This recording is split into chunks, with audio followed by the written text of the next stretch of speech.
আসসালামু আলাইকুম দর্শক, আমন্ত্রণ জানাচ্ছি এখনকার বাংলা সংবাদে। শুরুতেই থাকবে শিরোনাম, পরে বিস্তারিত।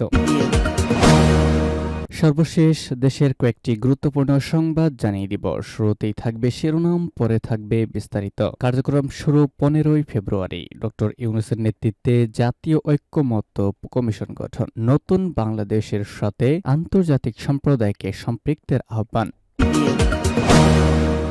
এরপরে জানাবো বাংলাদেশে গণ অভ্যুত্থান নিয়ে জাতিসংঘের প্রতিবেদন, বিশ্ব মিডিয়ায় তোলপাড়।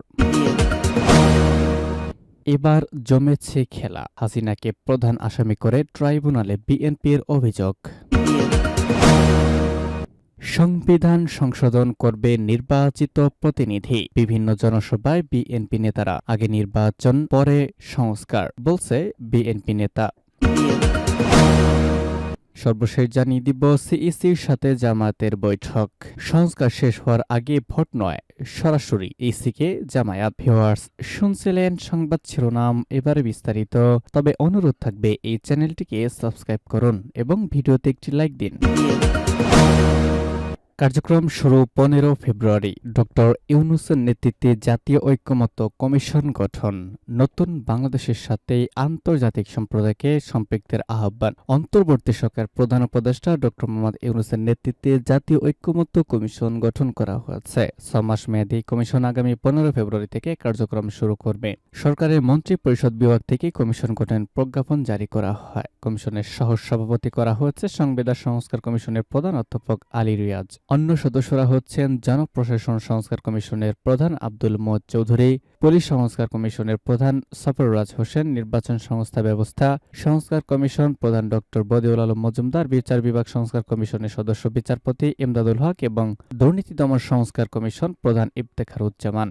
এদিকে জালিম শাসক ও বৈষম্যের বিরুদ্ধে ছাত্র ও তরুণদের নেতৃত্বে আন্দোলনের মাধ্যমে সৃষ্ট নতুন বাংলাদেশের সাথে আন্তর্জাতিক সম্প্রদায়কে সম্পৃক্ত হওয়ার আহ্বান জানিয়েছেন প্রধান উপদেষ্টা অধ্যাপক ডক্টর মোহাম্মদ ইউনূস। গতকাল রোমে ইডিএফের সদর দপ্তরে governing council international front for agricultural development 48তম অধিবেশনে তার পূর্ব ধারণকৃত ভিডিও মূল প্রতিবন্ধের বক্তব্য প্রচার করা হয়েছে।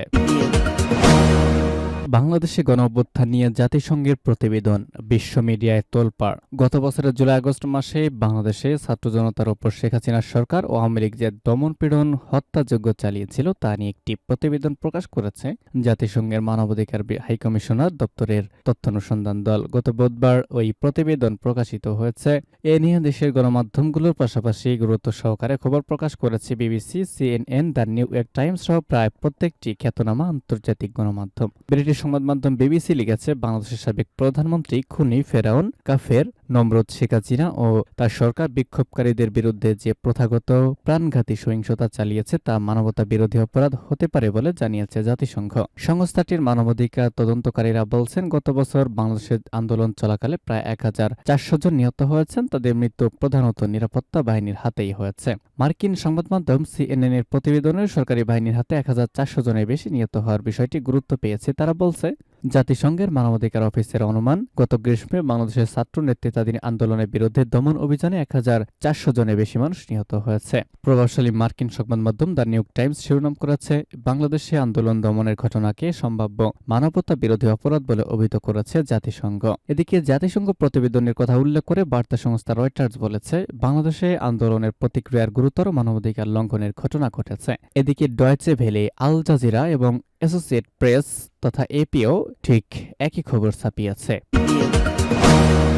হাসিনাকে প্রধান আসামি করে ট্রাইব্যুনালে বিএনপির অভিযোগ। আন্তর্জাতিক অপরাধ ট্রাইব্যুনালে জুলাই-আগস্ট হত্যা বা গণহত্যায় দেশব্যাপী 848 নেতাকর্মী নিহতের ঘটনায় ভারতে পালিয়ে যাওয়া স্বৈরশাসক খুনি ফেরাউন নমরুদ কাফের শেখ হাসিনা প্রধান আসামি করে অভিযোগ দায়ের করেছে বিএনপি। আজ 13 ফেব্রুয়ারি সকালে আন্তর্জাতিক অপরাধ ট্রাইব্যুনালে অভিযোগ দায়ের করা হয়েছে। বিএনপির মামলা ও সমন্বয়ক প্রধান সালাউদ্দিন খান গণমাধ্যমে এই তথ্য নিশ্চিত করেছেন।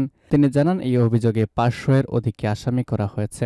এদের মধ্যে সাবেক স্বরাষ্ট্রমন্ত্রী আসাদুজ্জামান খান কামাল, আইনমন্ত্রী আনিসুল হক, তথ্যমন্ত্রী মোহাম্মদ এ আরাফাত সহ পুলিশের ঊর্ধ্বতন কর্মকর্তারাও রয়েছে।